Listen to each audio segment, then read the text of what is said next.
രണ്ട് കാല ഉച്ചവെക്ക് കൊട്ടു പൊടിച്ചു മൂന്ന് കാല.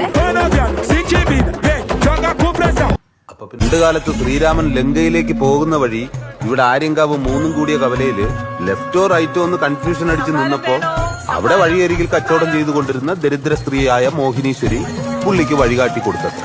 ചേച്ചി, ലങ്കയിലേക്കുള്ള വഴിയൊന്ന് പറയാമോ? അത് ഈ വലത്തോട്ട് തിരിഞ്ഞ് നേരെ വെച്ച് പിടിച്ചാ മതി. ഓ, വലിയ ഉപകാരം ചേച്ചി. കുടിക്കാൻ ഒരു ഗ്ലാസ് സംഭാരം. എന്റെ കയ്യിൽ നയാ പൈസ ചില്ലറയൊന്നും ഇല്ലായിരുന്നു. ശ്രീരാമൻ ക്ഷീണിതനാണെന്ന് മനസ്സിലാക്കിയപ്പോ കുടിക്കാൻ സംഭാരവും കഴിക്കാൻ കടലമാവും കടലയും ചേർത്ത ഒരു പലഹാരവും മോഹിനീശ്വരി സൗജന്യമായി കൊടുത്തത്ര. അവരുടെ നല്ല മനസ്സിനോട് മതിപ്പ് തോന്നിയ ശ്രീരാമൻ വെയിലത്തിരുന്ന് കച്ചവടം ചെയ്തിരുന്ന മോഹിനീശ്വരിക്ക് വരമായിട്ട് ഒരു പാർപ്പിടം കൊടുക്കുകയായി. വഴിതെറ്റിപ്പോകേണ്ടിയിരുന്ന ശ്രീരാമന് വഴികാട്ടിയായ മോഹിനീശ്വരി പിന്നീട് 100,000 പേർക്ക് വഴികാട്ടുന്ന മോഹിനീശ്വരി ദേവിയെ